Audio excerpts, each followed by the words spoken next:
Hey everybody, Gears here, and it's about time I cleared this table off to work on a little bit of R2D2 way over there on the floor. When you're building a full R2D2, one of the things is, where do you start? Do you start with the dome? Do you start with the body? Do you start with the legs? Do you start with the feet? What piece? The big advice is that you start with the dome. That way, even if you get rid of the rest of the project or ditch it, you have a nice dome on your hands. I started by buying the body so that I could keep all the tools and everything I needed inside of it. And that worked out pretty well.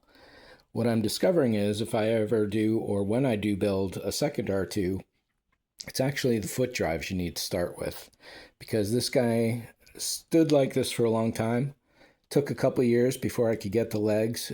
Took a couple more years, even more years, before I could get the feet or the foot drives, and now I finally have all of that. Had the legs for years, got the feet only last year, but the motors I've had for years as well. You can't attach the motors to the legs without the foot shells. Now that I have the foot shells, I have to install the motors into those, and then I can pin those to the legs, and I can insert the legs into the body, and I can at least have a two-legged standing R2. There's a trick to getting that center foot, and that'll be another video. Actually, this video isn't too much either. This is just me saying I'm about to do something, basically. I've got to pull the wheels out of here, drill some holes into the top, or what you're seeing down there is the bottom and what we're looking at, but it's the top of when it's in proper orientation. Drill holes through here to attach it. So I've brought over my drill press from the garage. I need to drill some holes into those round pieces there for the shoulders and get those set dead absolutely center, because if the legs are off from each other, we're going to have a lopsided R2, and that's no good. And if anyone's wondering about that Galileo, that's actually cosplay from my Mousezilla. That is a shell that sits on top of the mouse. You pull off the top greebly racks, slide this on, put the greebly racks in, get the Mego Mr. Spock, set him on top, and drive it around and have all sorts of fun. The nacelles are off the 1/350th scale model kit. The decals are as well, so it was really just perfect scale that Mr. Spock is to scale with this. It's just crazy, but I don't think I have any videos of this around. So maybe sometime soon I will. But this is version 2 of the thing. I need a version 3.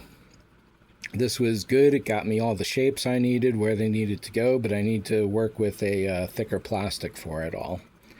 So that's a project for another day.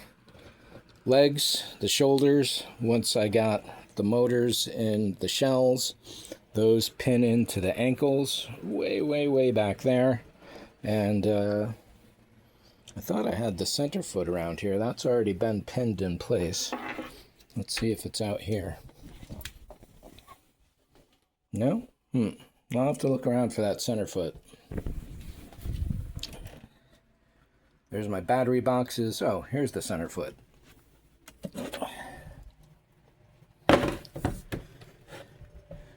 So this actually needs a 1-inch aluminum or steel, not a rod or a tube, but a square piece of whatever it's called to bridge the distance. That is to say, these wheels are too short, or they're too tall, or either way they don't fit exactly properly, and I need a little bracer in there, or a spacer, that is. And for pinning it, it's just a simple bolt in there. But I did do one trick. Inside the ankle there is a bearing. Instead of balls, it's got rods. And those rods are the entire length of this width right there. I probably won't be able to show it off on these. Oh, there we go.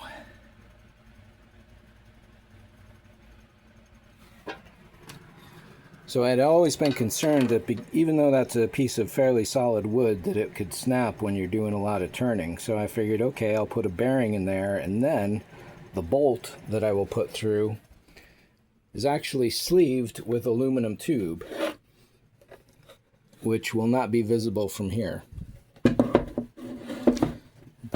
The idea there was that the thread of the bolt could destroy the bearing, therefore sleeving that provides a little less friction, and any damage will go to the inside of that sleeve.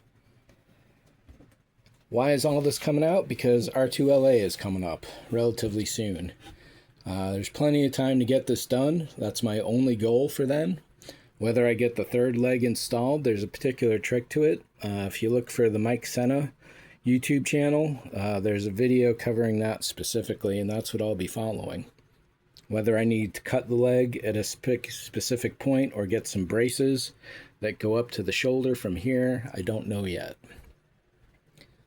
So we'll see how all this goes. It's another side project that's going on. So thanks for watching. See ya.